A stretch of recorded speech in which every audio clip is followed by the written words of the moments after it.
Let us take a look at number 3.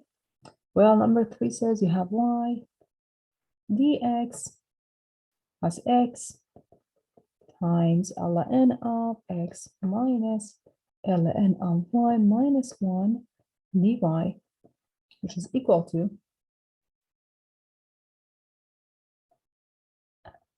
0.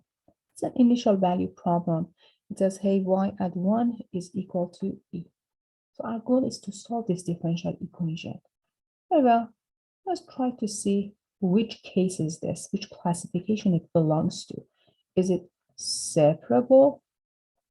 If it's separable, it means that you should be able to separate x and y. Okay, as you can see here, you can combine this as ln of x divided by y, but you still have this constant here, so it's not going to be separable. Is it linear? If it's linear, it means that you should be able to write the differential equation in this form: a1x y prime plus a sub 0 x y equals to q of x. So let's take a look at this. If you divide everything by dx, you end up with a composition of ln of y. And if you divide by dy, again, you get a composition of ln and x. So because of that reason, it doesn't matter if you write y in terms of x or x in terms of y, it's not going to be linear.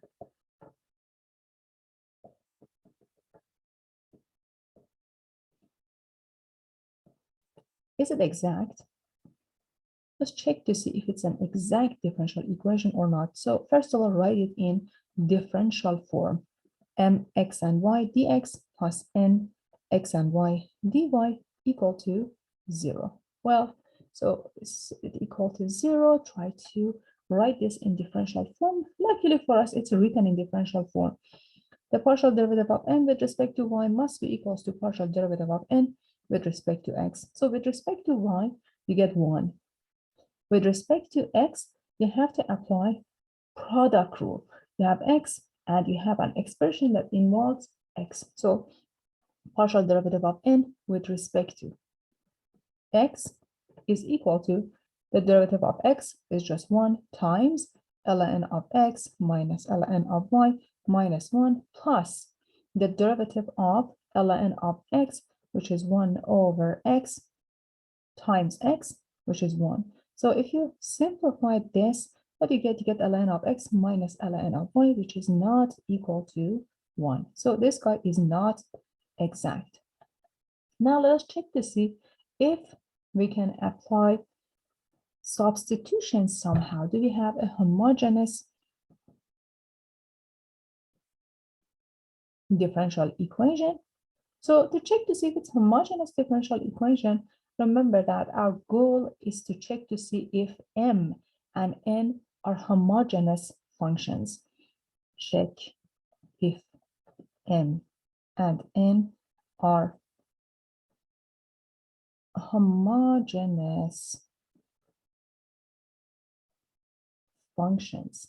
So let us begin. Very well, m of tx and ty becomes, remember that m has only one term, which is y. So if you substitute that with ty, it becomes t times y, or t of m of x and y. So we're good with m. What about n? Let us check n.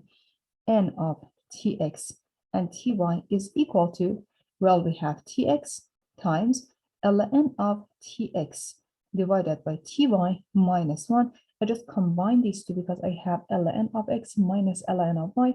I can write it as ln of x divided by y. I can combine these two. Minus 1. So take a look at this. You can cancel out t and t.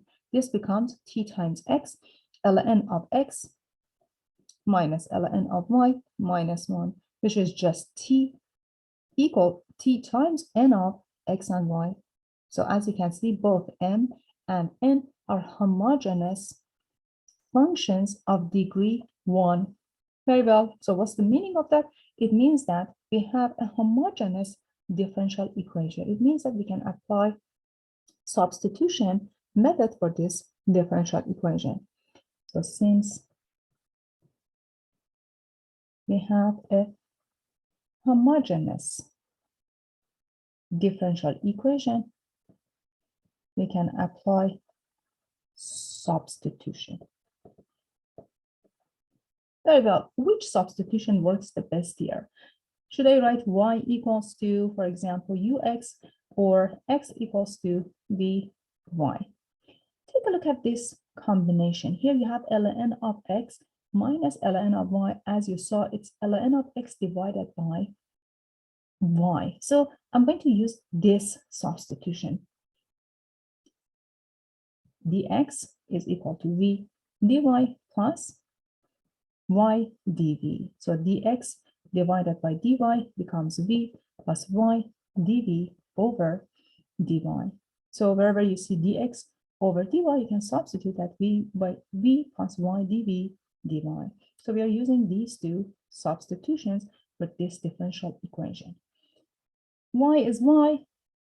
If you divide everything by dy, this guy becomes v plus y dv over dy plus x, which is vy, parentheses.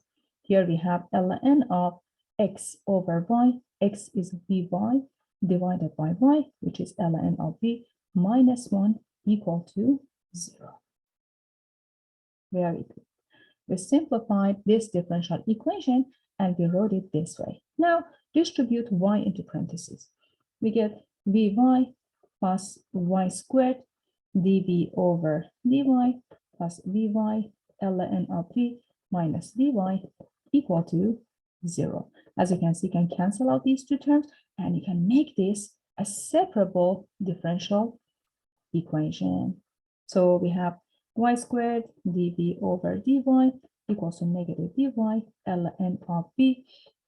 So this guy becomes dv over v ln of v equals to, well, here we have now negative dy divided by y. Now take the integral of both sides, and here we get,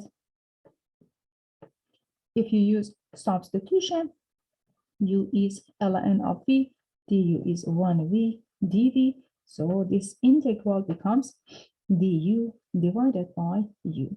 On the right hand side, we get negative ln of absolute value of y plus like a constant of integration, like c sub 1.